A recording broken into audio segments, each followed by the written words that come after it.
an Unspoiled Network podcast. This is Spoil Me, covering what I thought was season 1 of Gravity Falls. I have questions about that in a second, but might be season 2.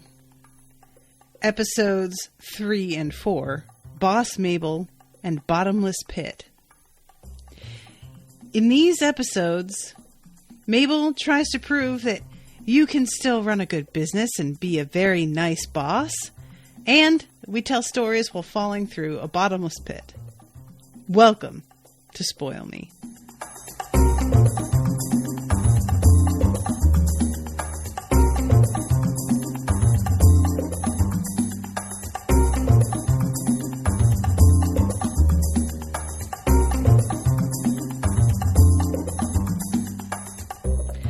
Welcome to the show, everybody. I am Natasha.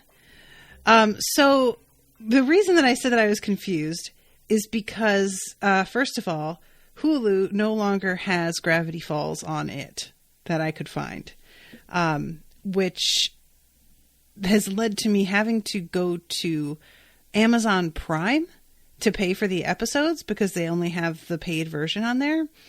And Amazon Prime has these episodes listed under, quote, Volume 2, which is extremely confusing because according to Hulu, this was season 1, episodes 13 and 14.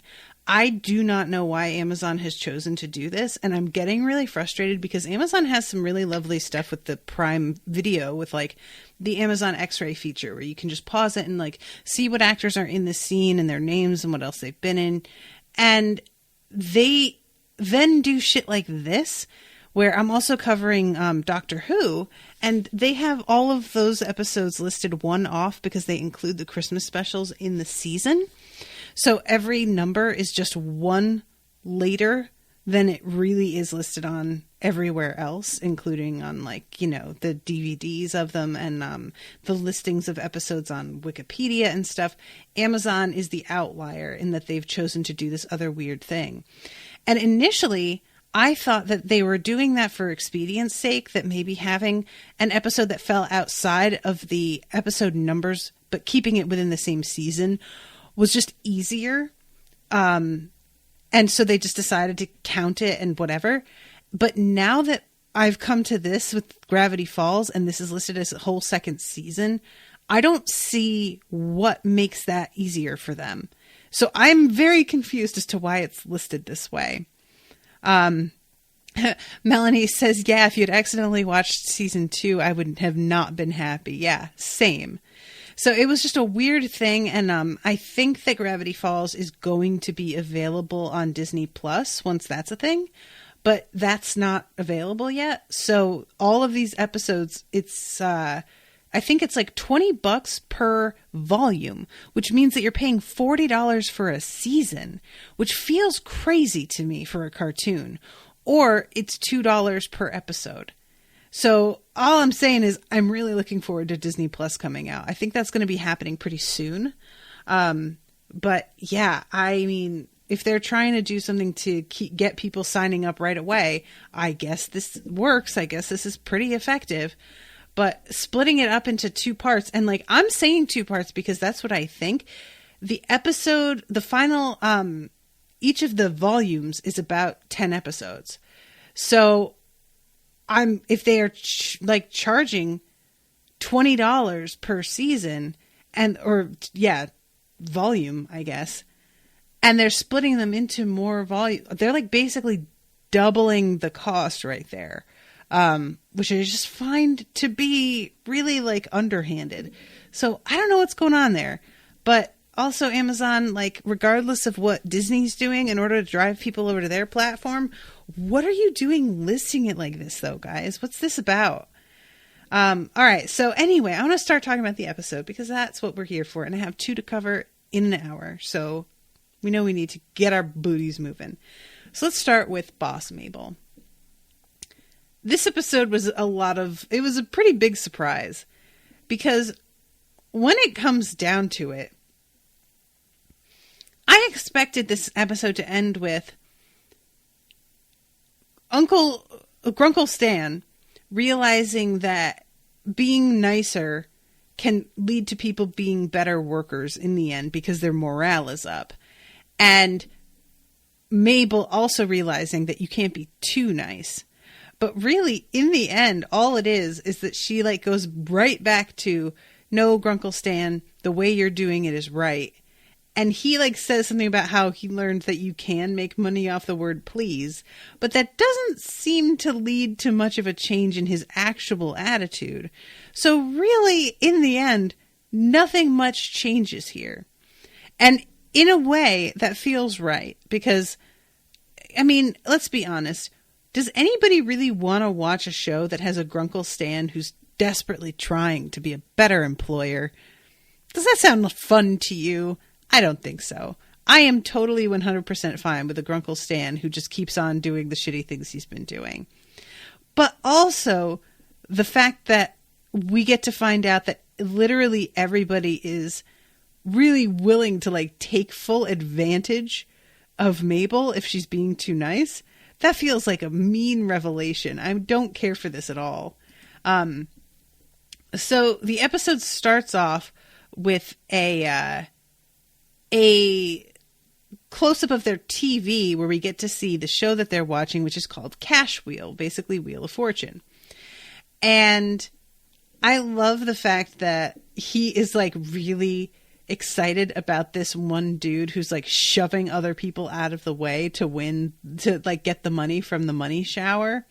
This is the sort of thing that I really want to be this kind of person during like the times where it would serve me. I would like to be able to be like cutthroat and just shove people out of the way.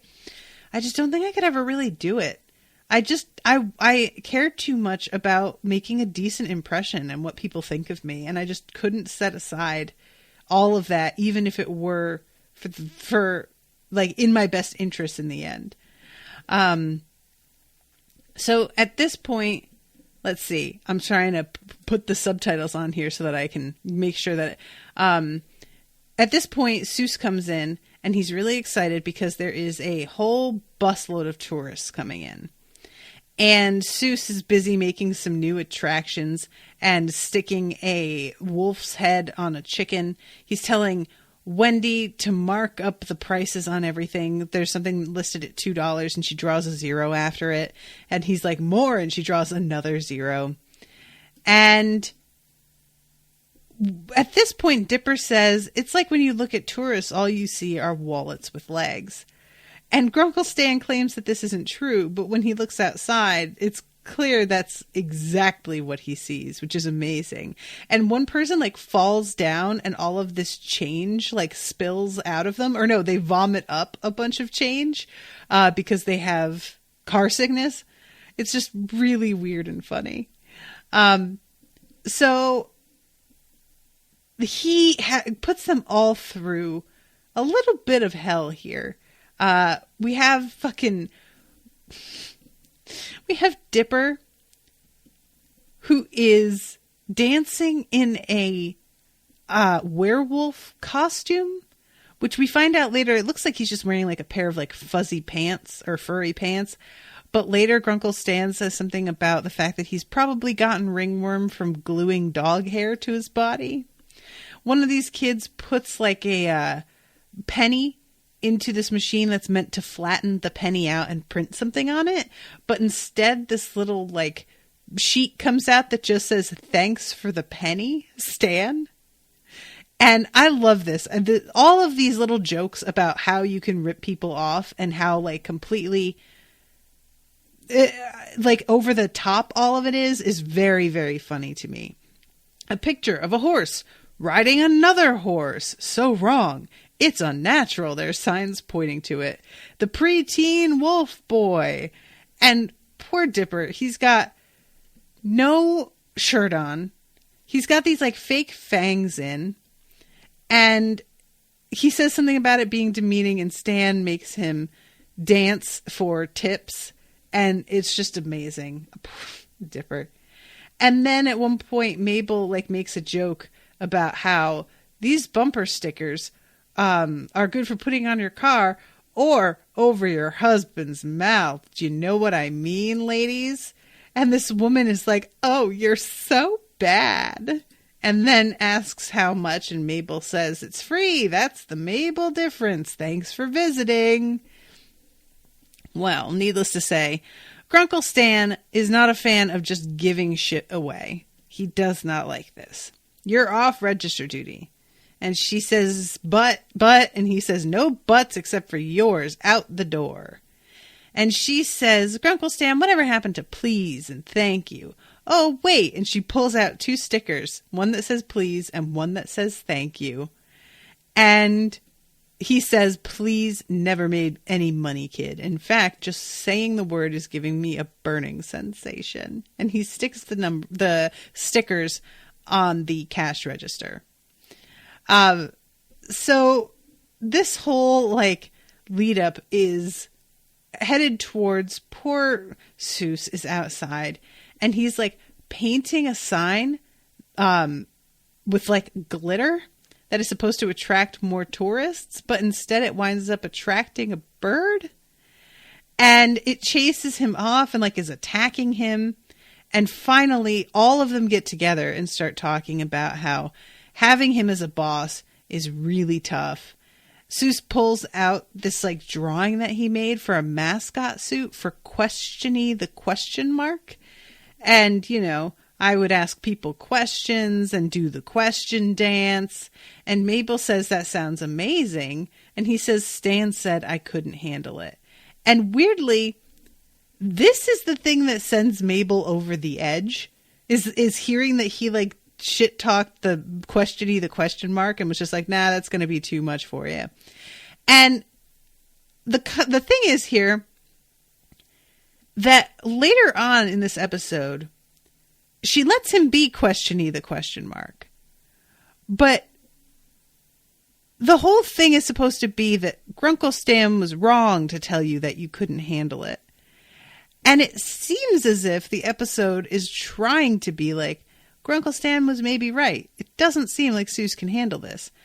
But at the same time, doesn't it seem really weird to y'all that Mabel didn't want Seuss to just be wearing clothes? Because it was real weird to him that he was Questiony the question mark, buck-ass naked except in his undies and the question mark outfit. Maybe he could have handled it just fine if he were, just wearing clothes. But instead, he's coming up behind women and startling them wearing only underwear. And it really makes sense that they react by macing him 100%.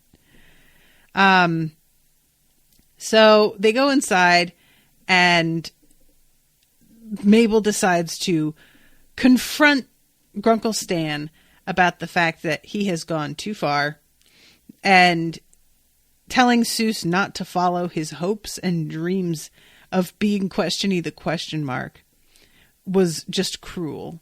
And he says being a boss is about commanding respect. If you give people everything they ask for, they'll walk all over you.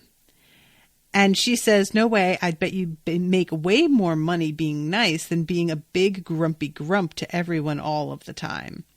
And he says, do you think that you could wear this hat and do this job? And he says, I'd make more money on vacation than you do running this place. So they make a wager.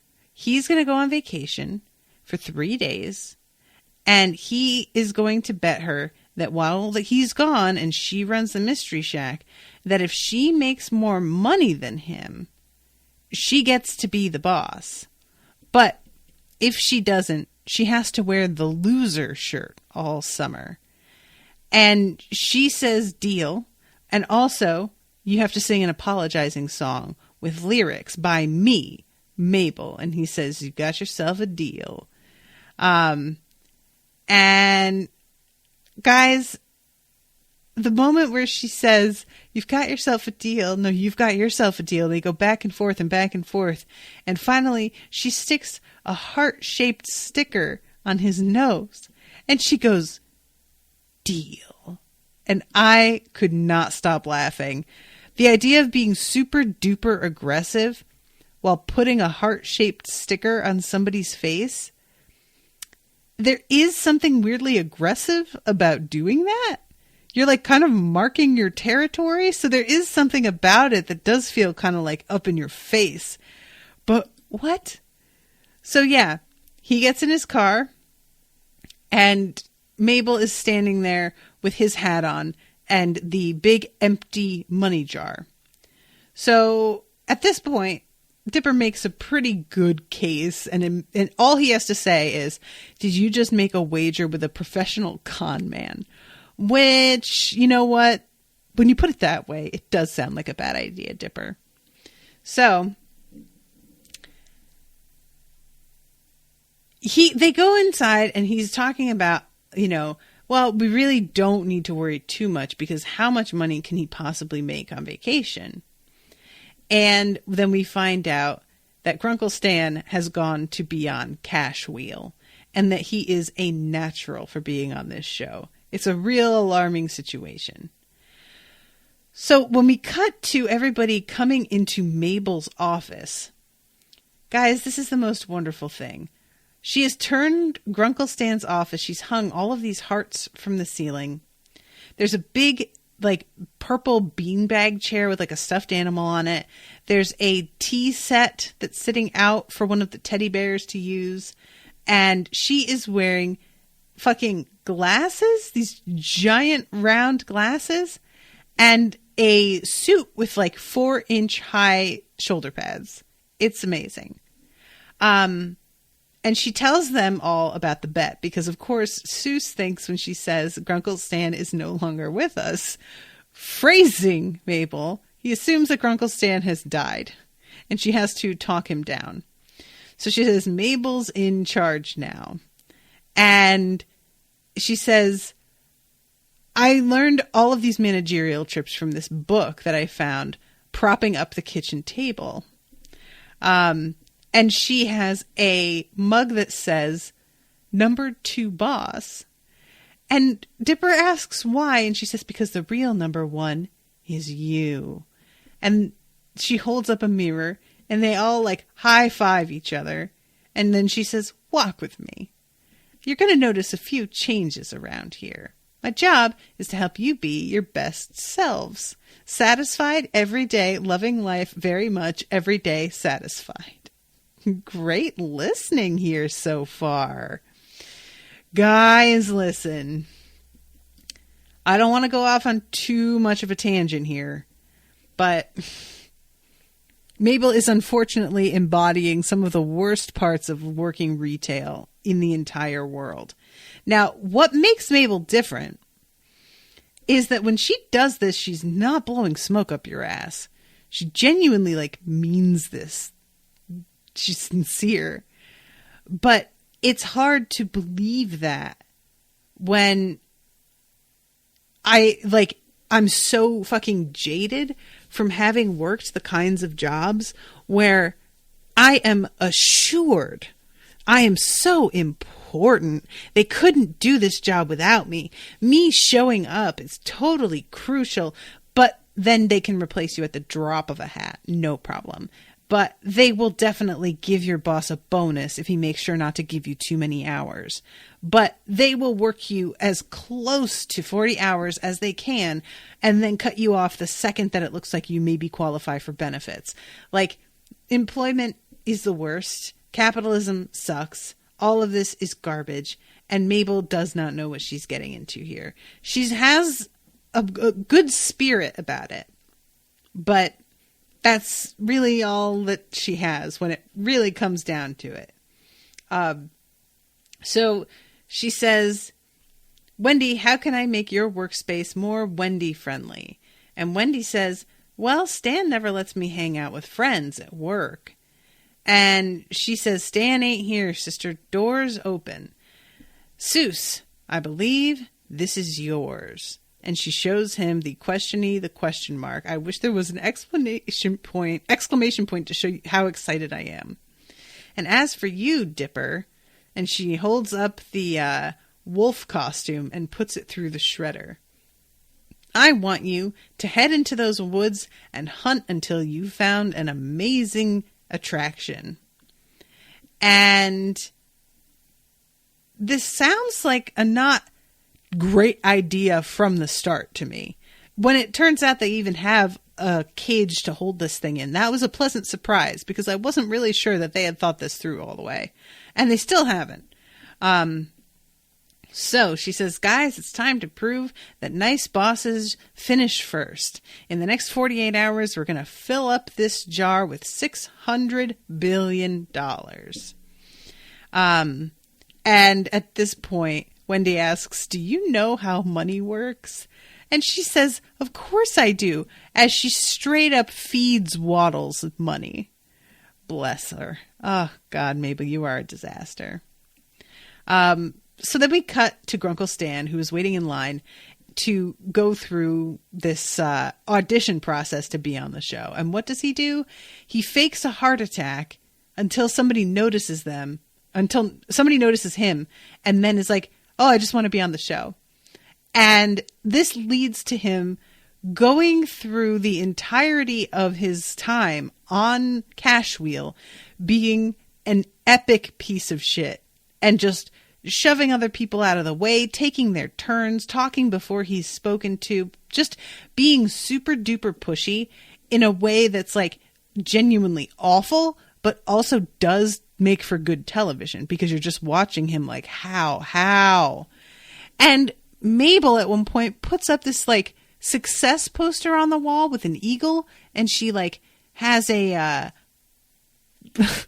cutout of her own face that she tapes over the eagle's face. And I'm not going to lie, I kind of want one of those myself.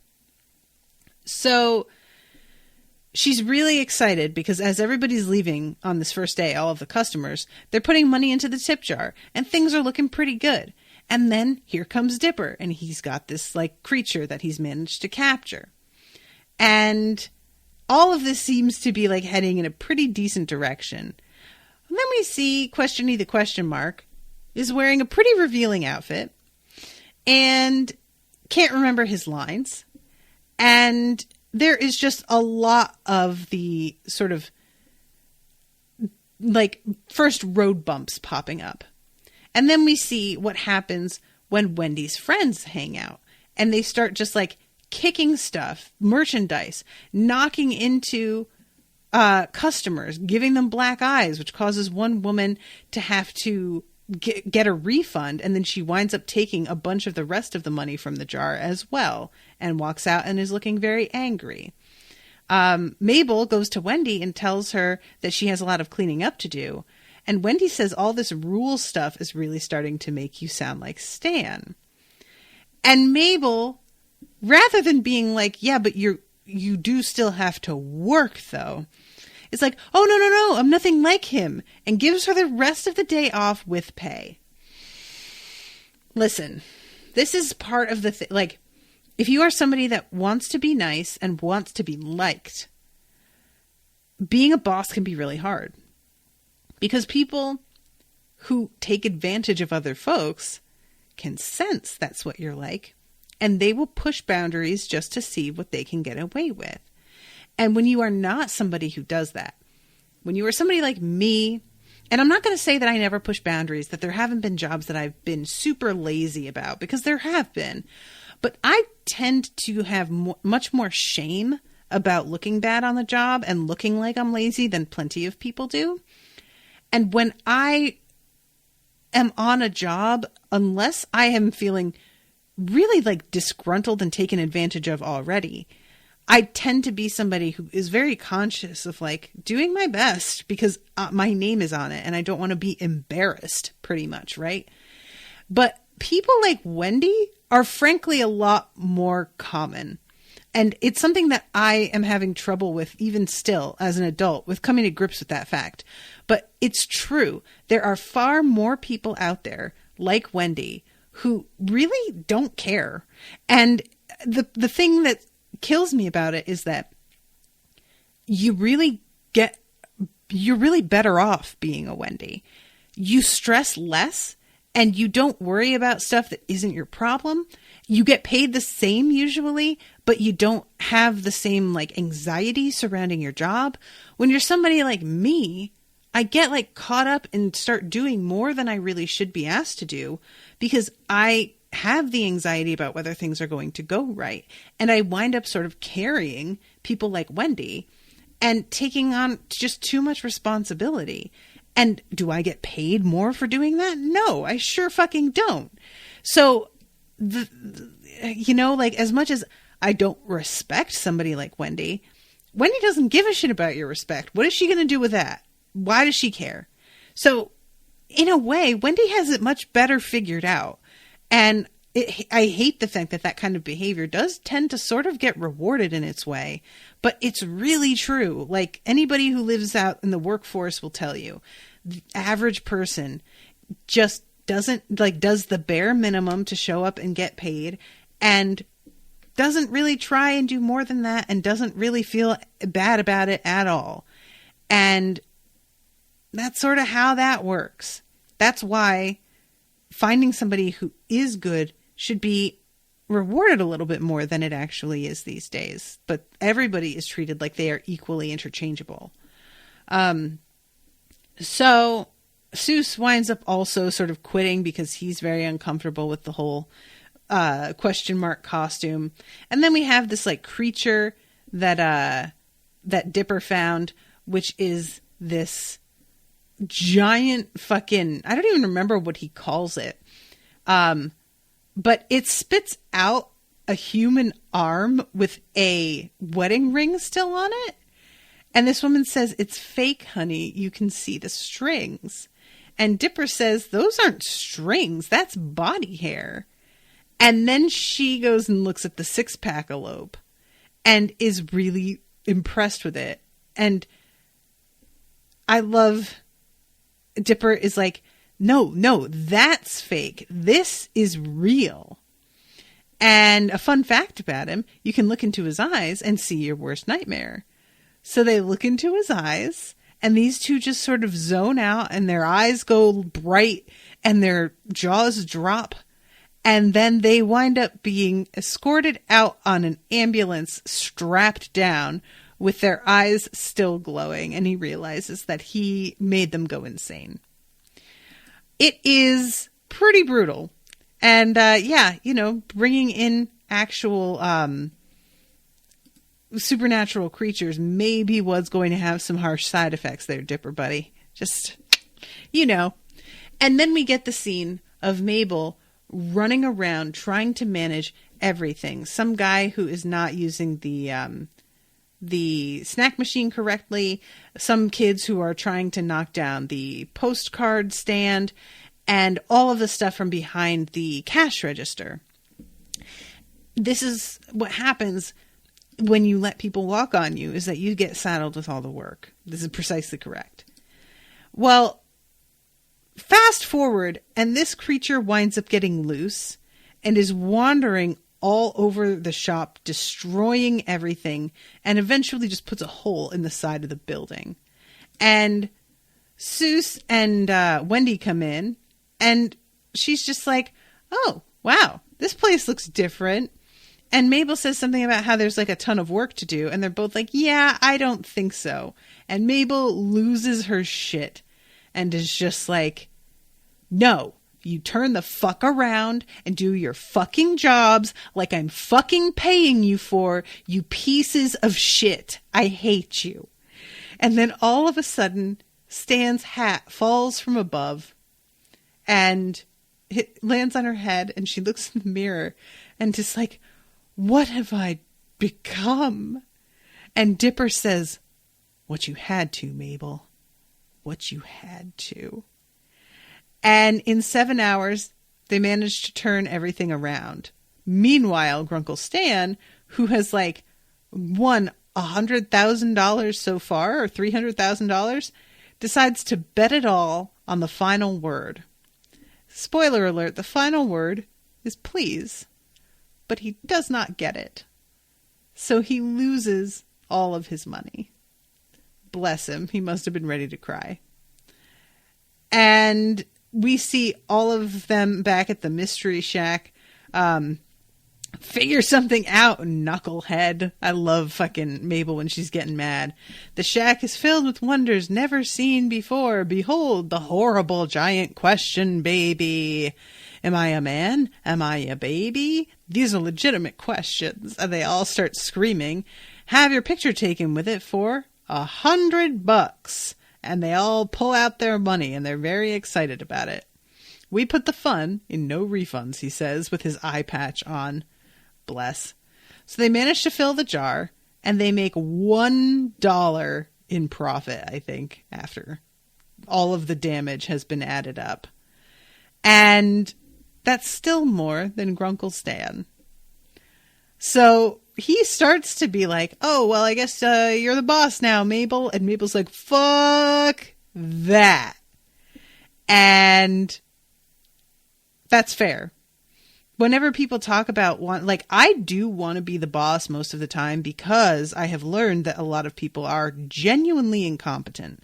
So I feel like such anxiety that being the boss is better for me. But really, when somebody has this sort of reaction, that's fair. That's completely on point. Melanie says, what do you think Mabel saw from the Gremloblin? I have no idea. I really have no idea. Is it her hamster wheel getting broken? Her giant hamster wheel? Melanie says, I really appreciated Gravity Falls taking into effect expenses for calculating Mabel's profits. Yeah, I mean, everything it's weird about the details on this show that they decide that they're going to pay attention to versus the ones that they don't. But they had a lot of damage to clean up and everything, and putting plans into place and all of it. I like that she still wins, but that it's by such a slim margin that it really doesn't totally count. And at this point, she turns everything back over to Grunkle Stan, and he yells at Seuss and Wendy to get the fuck going. Didn't Stan have to do some kind of apology dance if he lost? And Stan's like, no, I didn't. No. And Mabel's like, actually, yes. And they actually film it, and it's great. He winds up trying to get out of it, but he's wearing this gold sparkly tracksuit, and he's in front of a green screen, and he's like bumping up and down. I'm Stan and I was wrong. I'm singing the Stan wrong song. I shouldn't have taken that chance. Now here's my remorseful dance. And she's in the background yelling, do the kicks. Oh, guys, this is so good. So, and she's wearing her beret, and she has her director's chair and everything. It's great. So then we go to the bottomless pit, which is a real weird one. Because it's sort of like a flashback episode in a way. It starts off in the middle of the story where they've all pulled up to the bottomless pit using Grunkle Stan's golf cart. And at this point, Dipper says something like the bottomless pit is just by definition impossible. There is no way. And they all have stuff that they're going to be throwing down into this pit to say goodbye to forever. One of them is the customer survey cards. Melanie says, do you think Grunkle Stan would have really made Mabel wear the loser shirt for the whole summer, a day, or at all? 100%. For the whole summer? No, yeah. I do.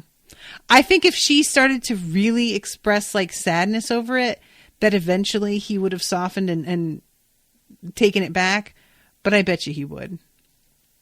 And she also says, I found it fitting that Mabel's story is the only true one because as part of the story, she doesn't want to lie. Yeah, that's a good point. I like that too. I didn't really think about it that way, but so yeah, Grunkle Stan is throwing down the customer cards. Mabel is throwing down Gideon's love letters and portrait that he sent. Seuss is just taking his shoes off and throwing them in. Bless him. And then goes and gets the grill and throws that in. And then Mabel has this box that's all locked up with a chain. And Grunkle Stan asks what that is. And she says, it's just my personal box of mysterious secrets, nothing worth wondering about. Ha ha ha. And then just shoves it over. Meanwhile, Dipper's kind of giving her a look. And I wondered about this. And we wound up finding up later that, like, maybe he does know what's in there after all. So at this point, of course, everybody, like, there's this like storm that comes over them that they have to run back to the house to avoid. But Grunkle Stan is too determined to throw these things into the pit, and he winds up like stumbling over it, and they all grab him as he begins to fall, but he just winds up yanking them all in with him. And so they begin to fall, and they are screaming until they realize that, like, they're not actually hitting the bottom, and that they can just hear the wind blowing around them. And they can't tell where the bottom is. They can't see the top anymore, it doesn't feel like. And they all, like, seem to think that they're going to hit the bottom at any second and sort of brace themselves, but it never seems to happen. So at this point, Grunkle Stan asks, do you want to see some card tricks? And he goes to shuffle them, and they all fly out of his hands because they're falling. And he just goes with it. And it's just like, ta-da, which I thought was hilarious.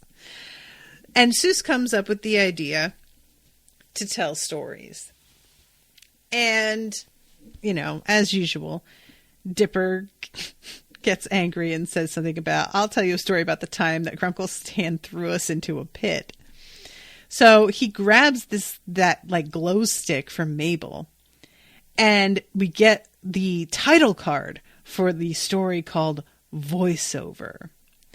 And this is a weird story. It starts off with Waddles getting spun because they're doing spin the pig instead of spin the bottle.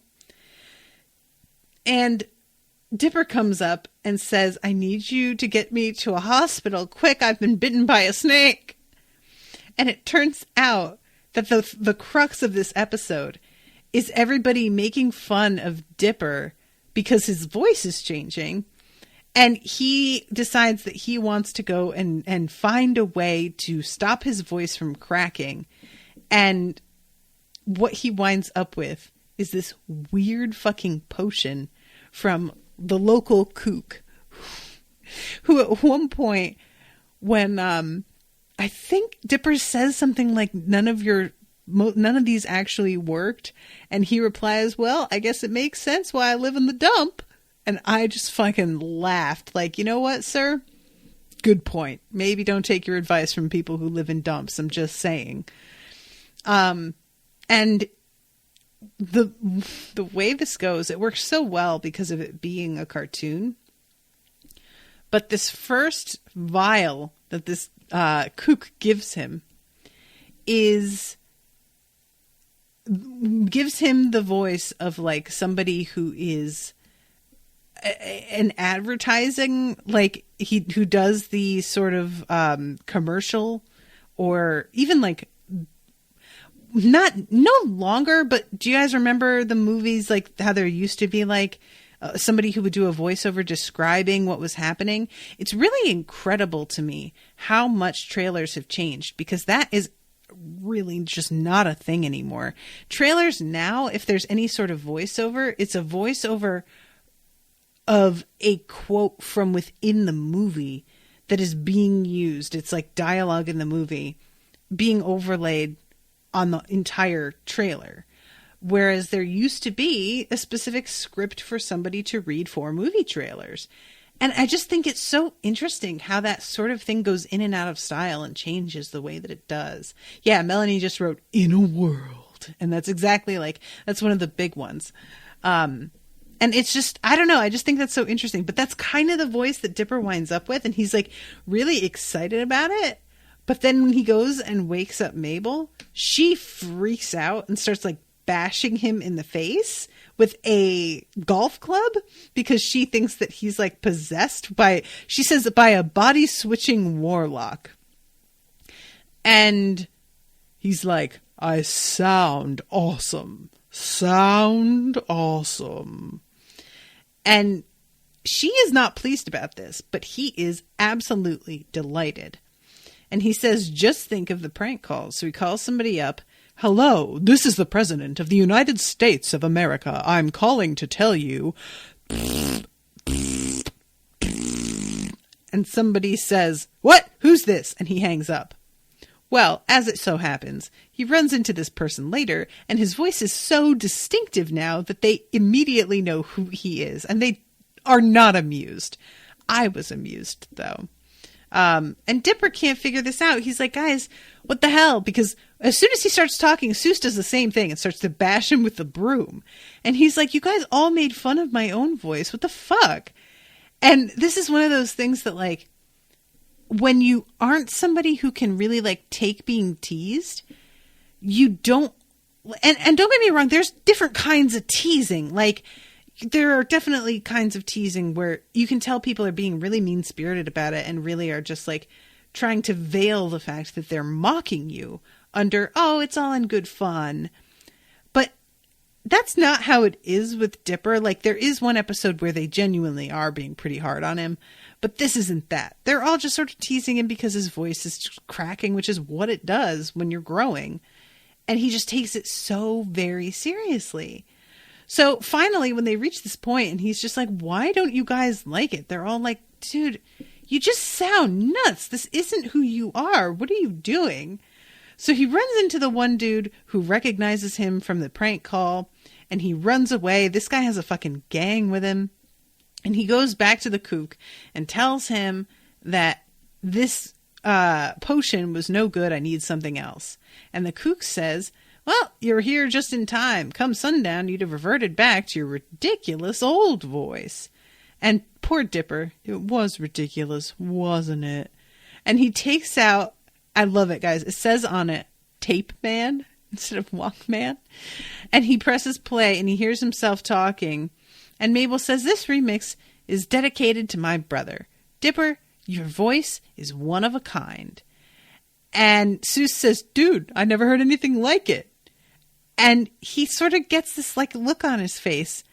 And he gets handed a vial and is told that if he drinks this one, this change should be permanent. And he is about to drink it. And then he doesn't.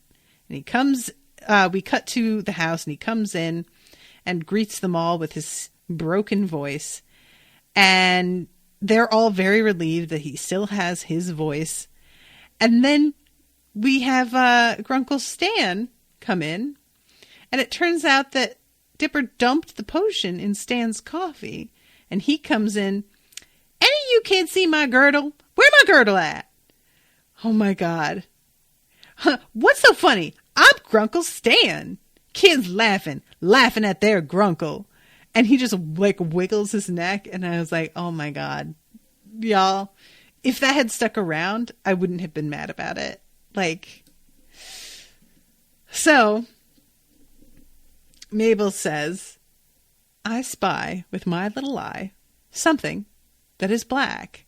And this is one of those moments that I'm like, I'm not totally sure if this is on purpose or not, but that line comes right after the end of the last story. And when she says that, they're back in the pit falling. And I don't know if it's supposed to be a commentary on the fact that Grunkle Stan definitely wound up with a black woman's voice for a second there. But I kind of felt weird about how close on the heels of that happened. And then I spy with my little eye something that is black. I was like, is that on purpose? I couldn't tell. So Mabel is trying to make the best of this and of the fact that they're still falling. And Grunkle Stan asks Seuss to tell a story. So he tells them about a pinball machine. And really, this is such a mess. So he's playing a pinball machine called the Tumbleweed Terror. And he is determined to get the high score. And the thing is that he has not really done a whole lot in his life. So if he wins this is going to be one of like his biggest accomplishments. And he winds up managing to do it by cheating. And once they cheat and like the thing can tell that they cheated, it starts yelling at them. He says, "This is the best moment of my life. It totally beats my old best moment." And we see him press a button on a VHS machine and a piece of pizza comes out, which I'm just like, how? So this machine starts accusing them of cheating. And Mabel's like, yeah, what are you even going to do about it? Dipper says, guys, there's an awful lot of green lightning coming out of that game, to which Seuss says, no, that's the normal amount of green lightning, which I swear to God, I don't know why I found that so fucking funny, but I laughed for like a minute over that joke. I don't know why. Sometimes shit gets you. You know what I mean? No, that's the normal amount of green lightning. I don't know. Ugh. It just got me, guys. So Seuss is one of those characters that I find lovable, but not funny. Does that make sense? There's a lot of lines that he has that are so, I can't tell if it's like the obviousness of the joke they're making or if it's the delivery of the voice actor who's doing his lines. But I find a lot of his jokes fall pretty flat for me, actually.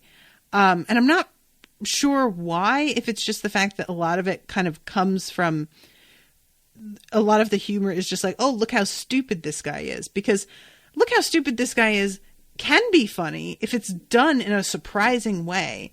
But I find that a lot of his jokes aren't that surprising. They're sort of like immediately where my mind starts to go when I'm thinking about what would I write at this moment. So yeah, he can be kind of predictable, but then there are moments like that where he's just having a regular interaction with a person. And I tend to like these better than the moments where he's just off to the side commentating to himself. I don't think he's that funny, a character off by himself. For example, one of the things like in the Summerween episode where he's like obsessed with the little candy dishes that have the skull head that you push down on. I love the fact that he's obsessed with those. I love the fact that he goes and gets a pack of batteries to refill the batteries on the thing. That is a great joke. But at one point they have him responding to the skull and he says something like, this guy tells it like it is.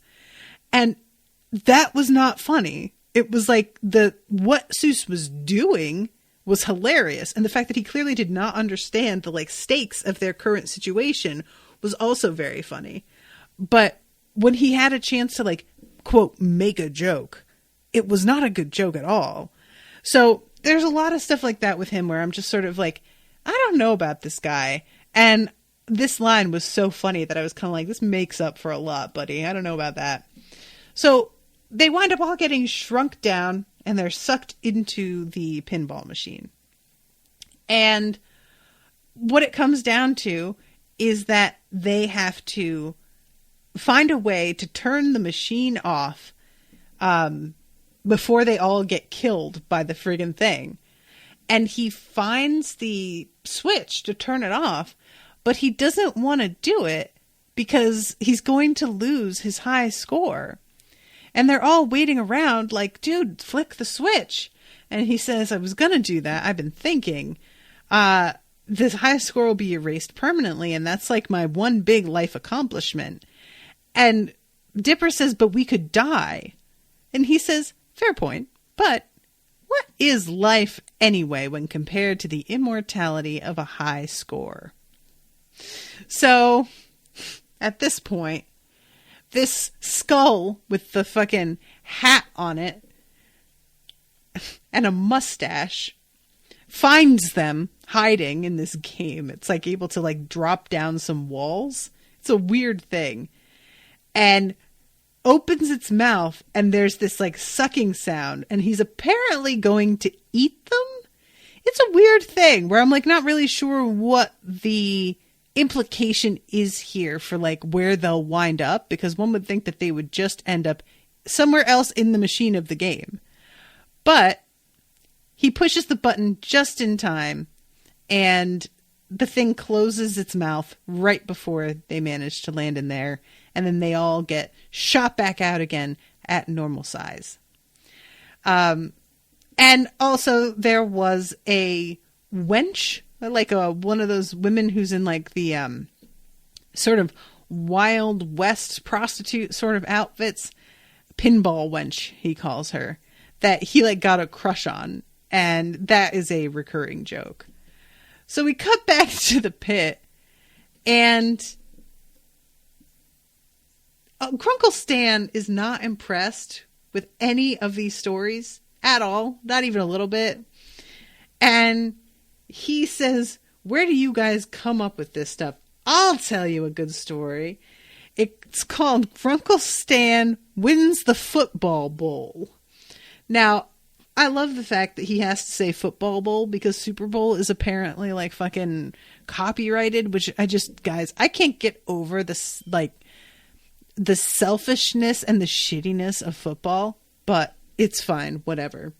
But we see him, and he fucking goes and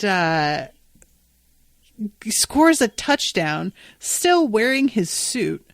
A bunch of football players come up to him and tell him that we thought old folks were useless, but you just taught me and my gloating friends a lesson. And then this football trophy gets rolled over to him with a very attractive woman in a bathing suit sitting on it. And he says, "Thanks, but I couldn't have done it without my sidekick, Footbot." And we see this weird fucking robot that doesn't make any sense. And it's doing like a can dance. And it's saying, "Thank you for building me, Daddy." And everybody starts laughing. And it ends with like a photo of all of them standing together in this really dramatic stance while 3 planes swoop down above their heads. It's amazing. It's amazing. Do you know what this reminds me of, guys? I don't know how many of you watch Community, but there's an episode of Community in which they go around and they all have to tell a scary story because it's Halloween. And each of them tells a story that is so very indicative of who they are as people. So Britta, who's asking everyone to tell a story because she's trying to like do a psychoanalysis on them, she does a really half-assed nonsense story that really doesn't make any sense. Annie does a kind of a over elaborate story with a twist ending that's shockingly violent and gory, and everybody's just kind of like, "Whoa, Annie."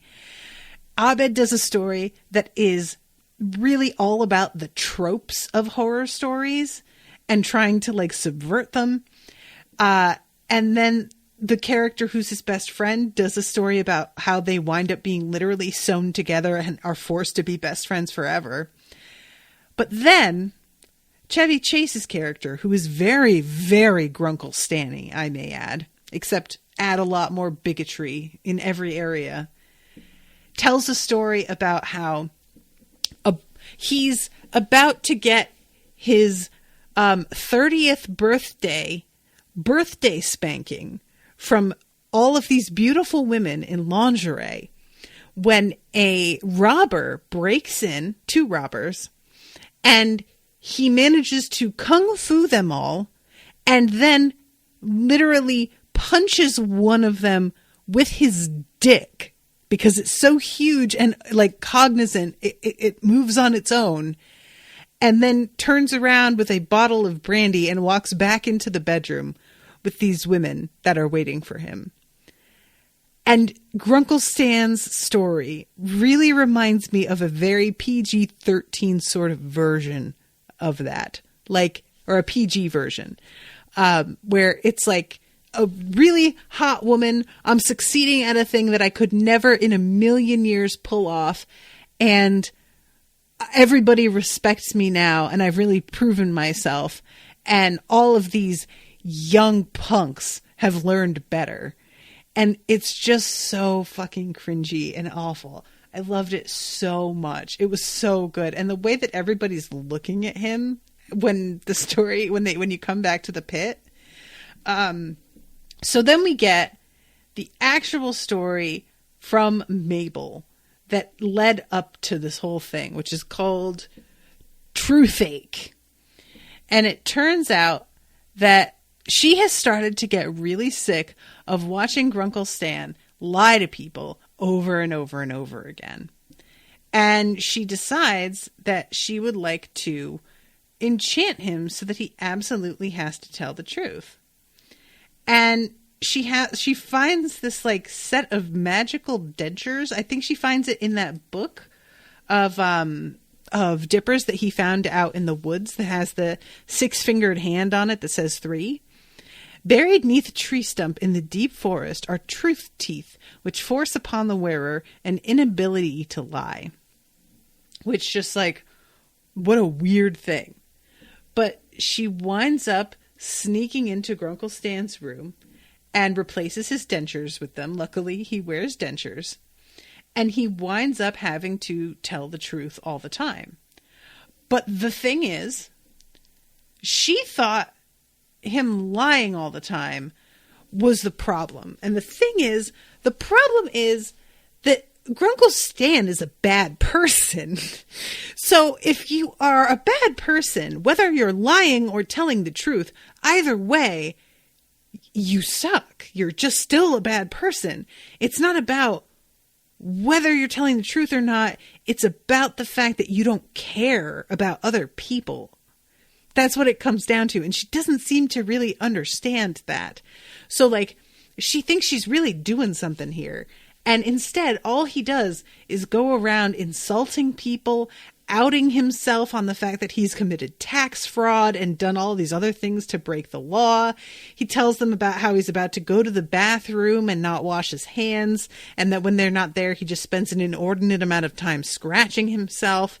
Some guy comes up to him and asks him whether or not this shirt would fit him, and he says, "Hey, everybody, look at this guy's abnormal and unattractive face." And Mabel winds up having to like escort the guy out and be like, "Yeah, I'm sorry. I'm so sorry."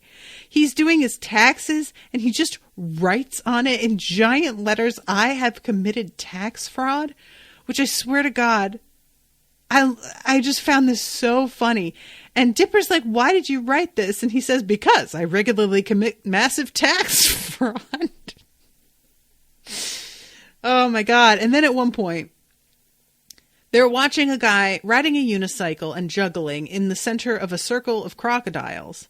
And Mabel and Dipper are enjoying themselves. And then Grunkle Stan says, "Sometimes I think, is this all there is? Is life just some kind of horrific joke without a punchline? That we're all just waiting until the sweet, sweet release of death?" And Mabel starts rocking back and forth and Dipper starts crying. And finally, Dipper says to Mabel, "You have got to do something about this. You got to take those teeth away. I can't handle this." And she says like, "But he'll be lying all the time again." And he's like, "Is that worse? I really don't know." And eventually the police come and they wind up having to cover for him because he keeps on just trying to get himself arrested. And Mabel has to lie on his behalf that he's like a crime writer and everything.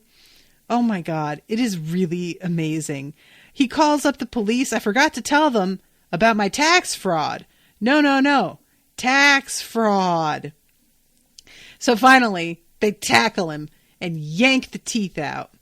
And then we see that box that gets shoved over the edge. And Mabel says, "And I never saw that box full of magical teeth again." And then she points and goes, "Oh, there it is." And it's like floating right next to them. And Seuss's shoes are also right there. And I love the fact that despite the fact that they literally just went through that, Grunkle Stan doesn't believe it. Like he still doesn't realize that that's what was going on. So it all ends with them heading towards this white light, and they all start panicking. But it turns out this pit drops them off where they got on. So they managed to get out of the pit, and they're right next to the mystery shack all over again. They came right back out the top, which doesn't make any sense, but it's great. And Dipper's like, there's no time. Like, the time hasn't passed. And that must have been a wormhole, to which Seuss says, yeah, dude, that sounds sciencey enough to be true. And Grunkle Stan says, that's impossible. Nobody will believe us. And he's leaning on the bottomless pit sign, and it breaks, and he falls right in.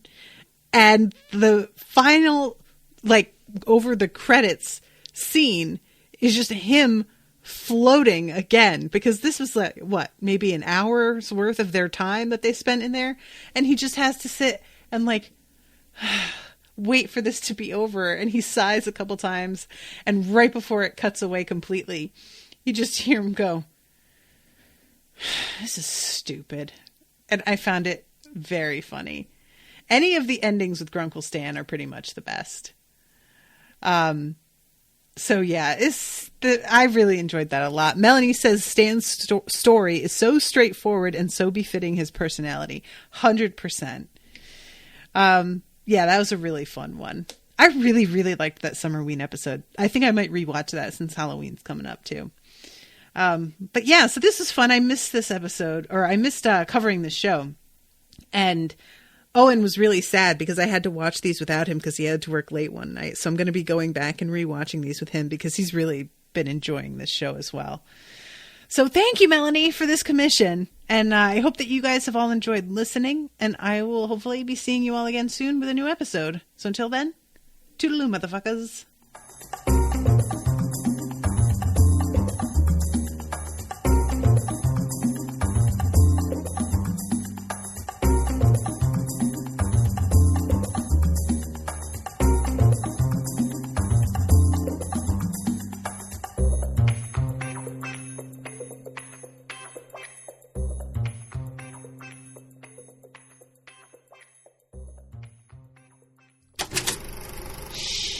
That was an Unspoiled Network podcast.